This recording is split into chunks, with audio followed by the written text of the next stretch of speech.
These are the best heroes so far in patch 7.38c. I am Torte, and with the release of patch 7.38c, with the meta revolving around heavy lane rotation and map pressure, core heroes that can still farm efficiently while being aggressive are popular picks. Support heroes that enable this playstyle, either at the mid game or as early as the laning stage, are seeing a growth in popularity, especially if their abilities have scalability. Let's take a look at the top 12 heroes to play this patch, and by the way, if you like these videos, please like and subscribe. I'm also on Twitch to answer your questions live. It's difficult to remember a time when Morphling wasn't the king of the carries. The hero is just so efficient in farming thanks to waveform farming mechanic, where whenever he waveforms, he attacks all targets he passes with 50% of his attack damage.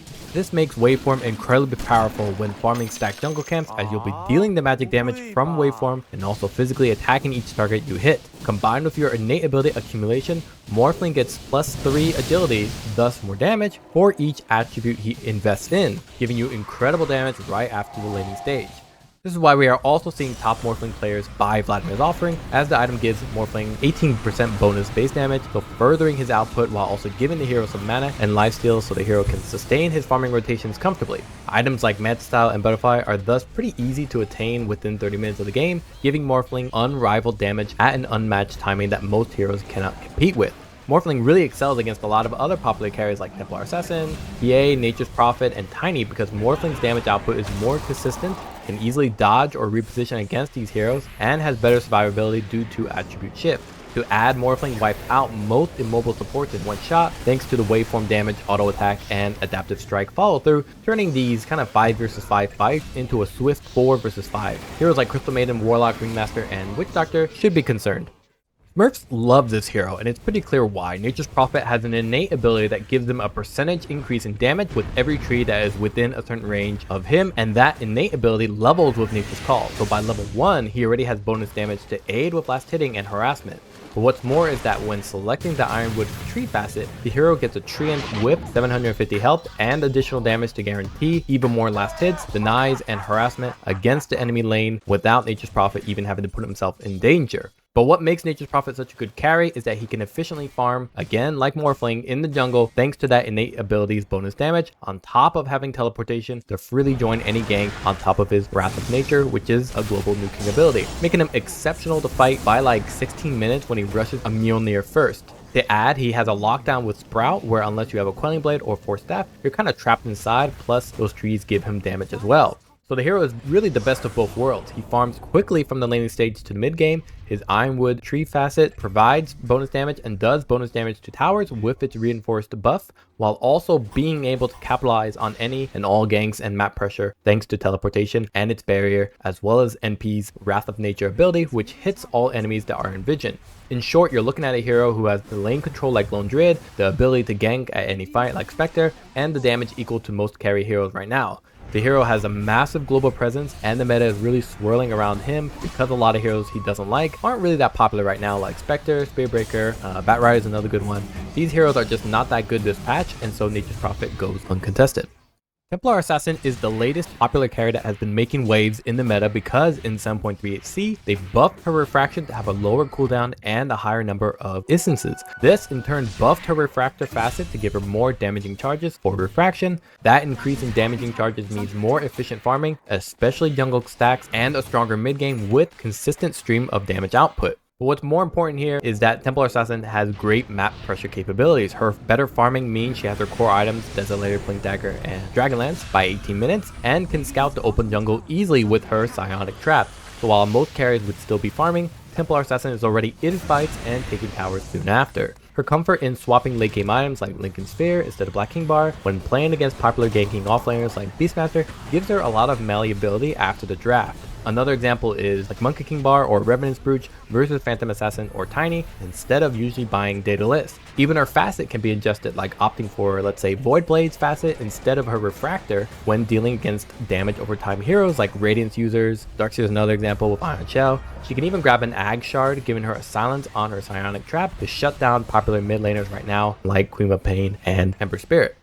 Despite nerfs to Ember Spirit, especially in 7.38 and this patch 7.38c, the hero just can't seem to go away. Ember Spirit is still popular because what made him powerful is still relevant. His ability to easily gank around the map and quickly return back to his lane with his Fire Remnants. he still maxes out Searing Chains first, and his first item being Mage Slayer means he deals a lot of early game damage over time on the side lanes. And Mage Slayer also doubles up as a survivability item for Ember Spirit on top of Flame Guard for additional magic damage before building Sange and Yasha, thus improving his status resistance against debuffs like stuns and slows, even the silence. And the Yasha component combined with his phase boost activation means that his Fire Remnant also travel quickly for quick escapes or get away. You can still get Black King Bar if you really need to, if you're getting debuffed a lot, and Shiva's Guard is a no-brainer for Ember Spirit because you can use it during Slate of Fist for an effective range slow that pairs well with your Searing Chains. In 7.38b, the developers reduced Ember Spirit's strength by a little bit, so heads up that Ember has a bit of less health than before. But what's more is that his laning stage has become massively easier despite the nerfs.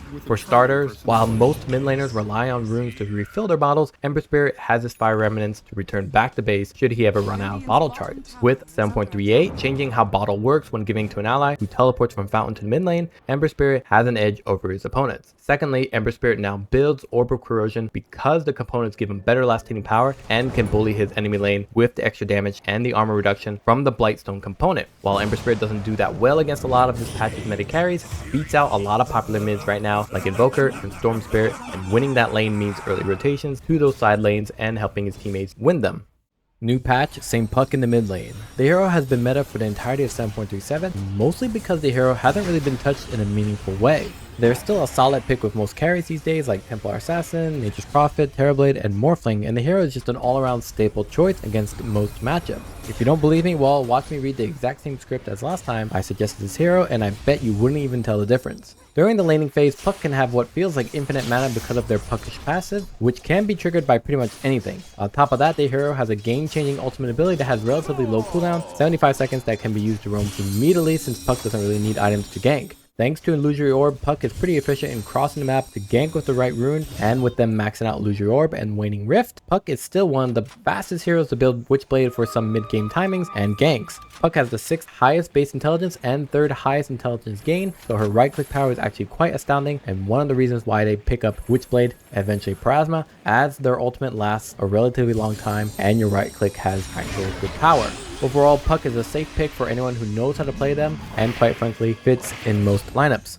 Queen of Pain is one of the best mid laners right now because she hits a power spike timing with Dagon that is ahead of the curve. With Succubus being her new innate ability, Dagon has been her staple item because it takes advantage of her Masochist facet for extra damage, but also granting her spell lifesteal, including her pure damage dealing ultimate, Sonic Wave. Again, thanks to Succubus innate ability, this helps cancel out the downside of Masochist while keeping the spell amplification the facet provides. This means that Queen of Pain's focus isn't about bullying out her enemy mid laner with max Shadow Strike, but rather on maxing out Scream of Pain to flash farm the lane and then rotate to the side lanes to gank as soon as possible, with maximized damage and maneuverability through her Blink ability. This accelerated farm means she reaches Dagon at 11 and Kaya soon after at 15 minutes as she creates pressure around the map. So in essence, Queen of Pain has a weaker laning presence but a way more impactful mid game. She shuts down a lot of carry heroes who need that space to farm up like Phantom Assassin and Terrorblade, and works well with supports who love the gank like Ancient Apparition, Bounty Hunter, and Tusk. Come late game, she focuses more on items like Shiva's Guard and Aghanim Scepter to keep her team fighting impact up without having to put herself in immediate danger.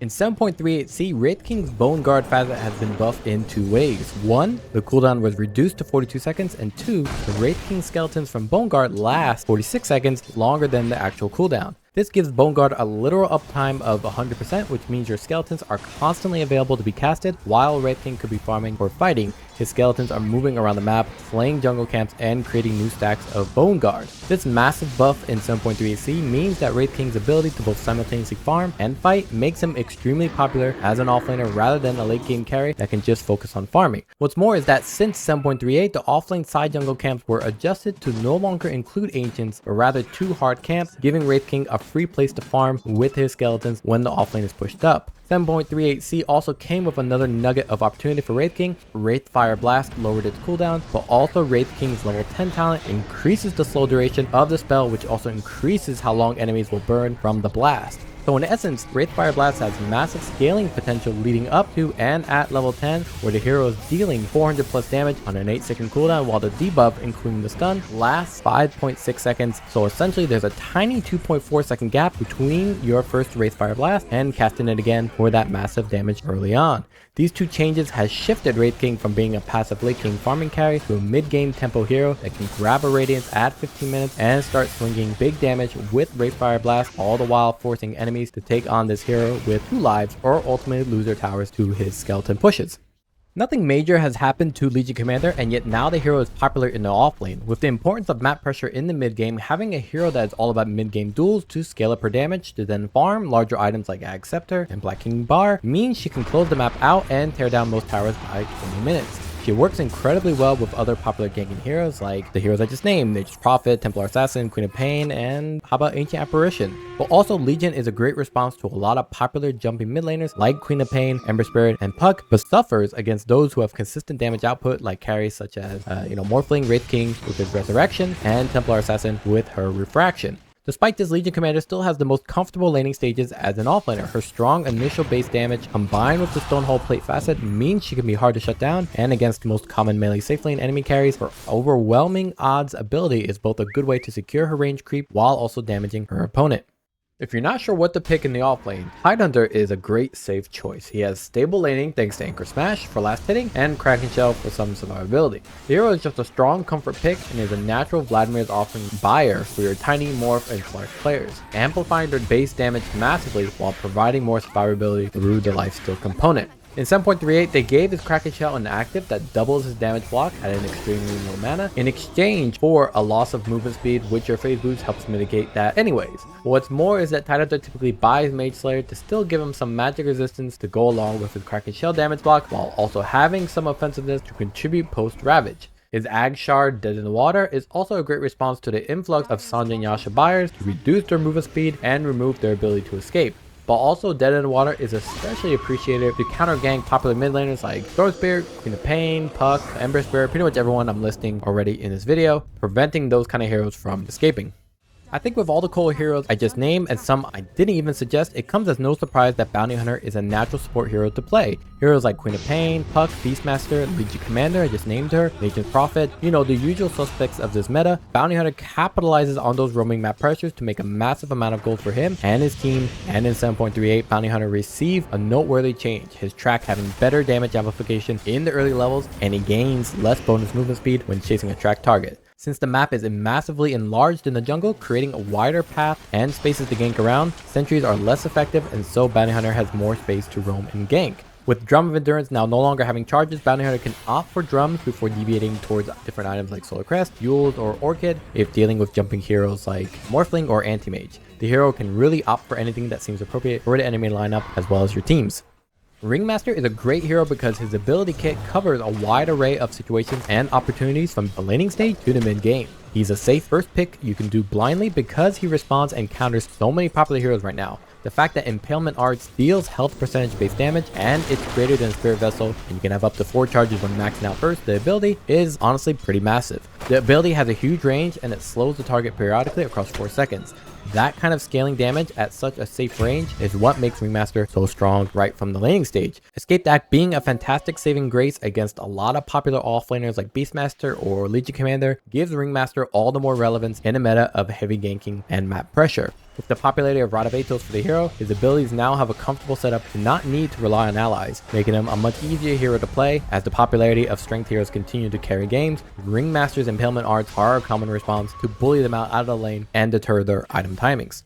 Similar to Ringmaster, Ancient Apparition is a good answer versus a lot of strength heroes. His Bone Chill facet means that Death Rhyme stacks from spells lower the strength, thus health of his opponents with ease. Even against some agi heroes like Slark, Morphling, or even Wraith King, Ancient Apparition can stop the regeneration fast with Ice Blast without ever needing to reveal his position given the range of that ultimate ability. With the prevalence of Sanj and Yasha being bought on a lot of core heroes, it makes more and more sense for Ancient Apparition as a first blind pick in a draft just as a safety precaution against common core hero picks this patch. On the flip side, that Ice Blast is also why the hero is great in your team's lineups, as it can be a great follow through with ganking heroes like, again, Lion, Legion Commander, Puck, Beastmaster, Queen of Pain, etc. Ancient Apparition applies pressure from anywhere on the map and finishes enemies off without putting himself in danger whatsoever. In 7.38, he was buffed in 3 several ways. 1. His Cold Feet stun duration was buffed in its later levels. 2. His Ice Blast can now be released even when you are silent, so no more whiffing those ultimates. And 3. Death Ram stacks are increased whenever you use Chilling Touch on a foe, which is pretty much only in the early game where your laning is a bit more evasive. With all that said, Ancient Apparition is strong because he requires very few items, but his abilities scale into the late game while having the global follow through of his ultimate ability, Ice Blast, to help with mid game ganks and fights. So long as you can get out of the laning stage, AA weak point, you'll have a hero that provides everything proactive and aggressive team wants to do. Alright, so that's that for the 7.38C. Let me know what heroes have been working for you, and I'll see you guys at the next patch. Be sure to subscribe and check me out on Twitch to support me and keep the guides alive. Thanks.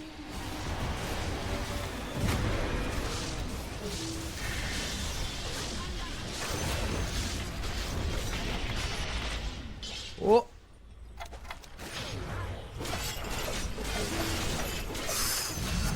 Oh, god damn it. Let's go, baby. Let's go.